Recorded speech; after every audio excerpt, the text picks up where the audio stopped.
Welcome to The Advocates. I'm Aaron Dean.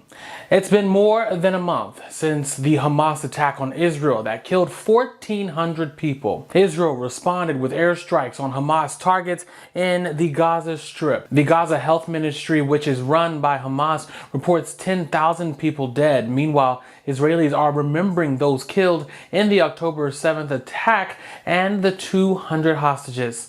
Israel is urging civilians to flee south to avoid danger. Hospitals in Gaza are reporting low food, water, and medical supplies. Some Arab leaders are calling for a ceasefire between Israel and Hamas, while the United Nations is advocating for a humanitarian ceasefire to allow aid to flow into the hardest hit areas. The nonprofit Doctors Without Borders says emergency rooms are struggling to treat patients with severe injuries, and many are working without proper medical tools and equipment.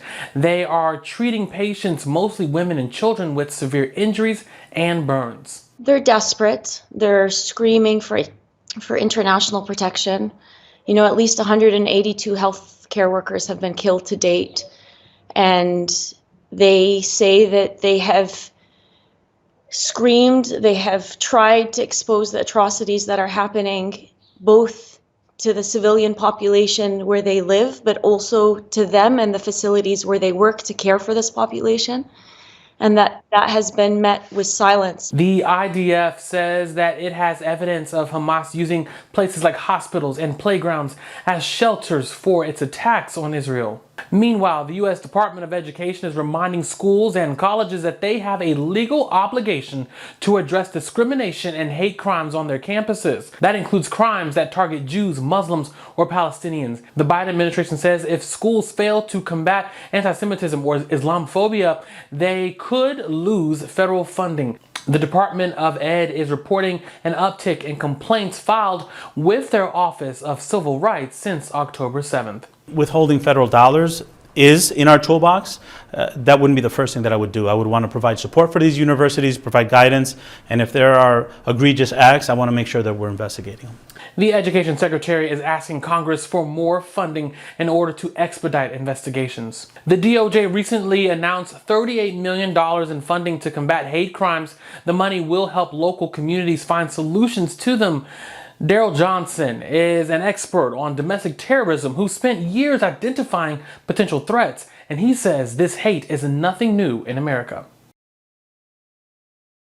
We're seeing a rise in anti-Semitism in the U.S. with the Israel-Hamas war that's going on right now. What tools do we have to track this anti-Semitic temperature, so to speak, in the world and in the United States?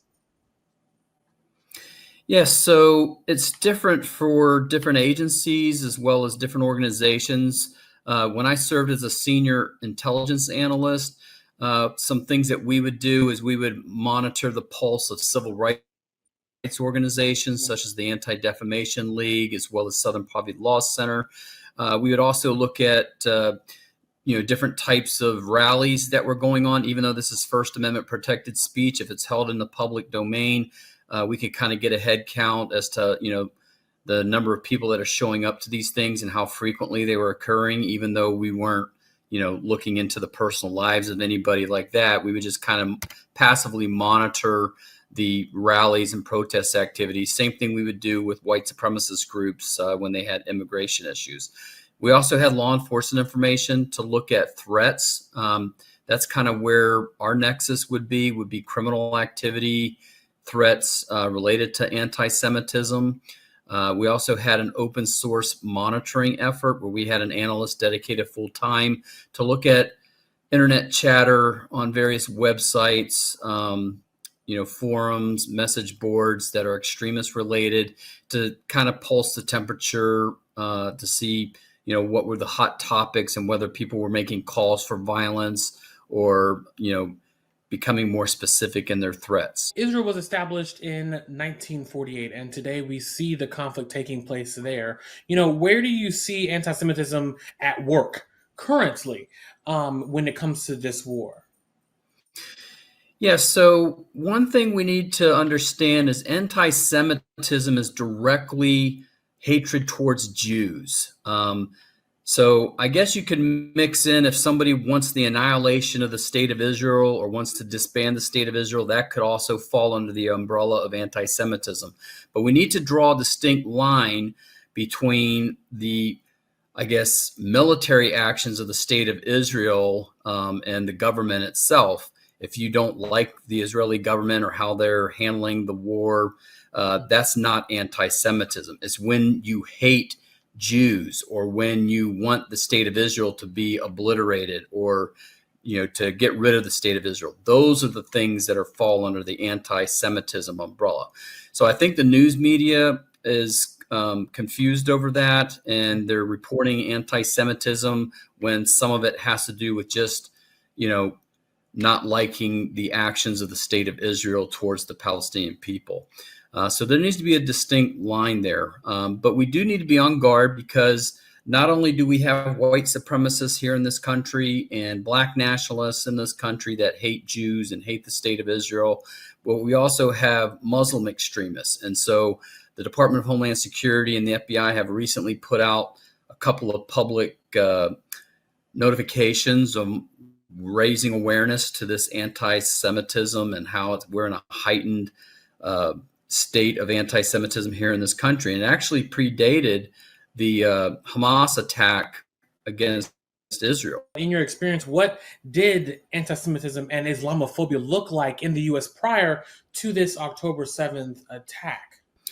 Yes, so anti-Semitism and Islamophobia in this country has kind of ebbed and flowed according to national and international events. Mm-hmm. So we saw a rise in Islamophobia right after the 9/11 attacks in 2001. There were arson attacks against mosques. There were Sikhs that were murdered because they were mistaken as Muslim. There were Muslims here in America that have been assaulted, shot, stabbed, things like that. Anti-Semitism is actually a much older phenomena.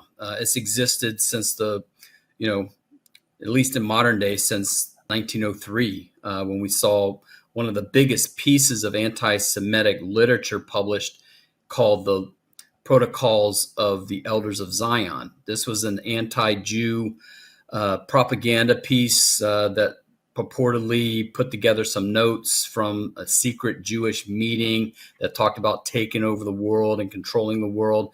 This was pure conspiracy, anti-Jew propaganda that was put out in Russia back in 1903. And so those very same principles that were brought up in this book exist today, just with kind of new spins on it. People look at modern day events and use those same arguments and principles that were brought up in that book and apply it to today's situation. So anti-Semitism has existed a lot longer than Islamophobia has here in America. And it's been used, like I said, by hate groups and by people to generate hatred towards both Jews and Muslims. But we usually found it on the fringes of society up until, the past, 25 years or so, where it's been creeping more into the mainstream, and particularly in the past 10 years.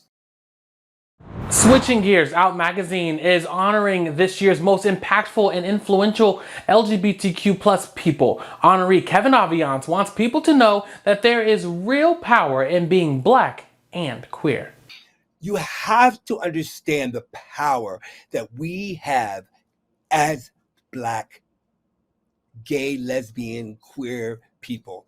And I don't care, they can hang me up, they can say I'm just talking about Black people, but I'm sorry to say, there's a spirit that runs in us that is so beautiful and so incredible that if you ride on that joy and that feeling of that, everything is possible. For exclusive behind-the-scenes video and to learn more about the 100 most impactful and influential LGBTQ plus people being honored this year, go to out.com, sign up for email alerts, and be the first to know. Thanks so much for watching The Advocates. Download the app in the Apple or Google Play Store to stream us live, and you can even subscribe to our YouTube channel. For The Advocate channel, I'm Aaron Dean.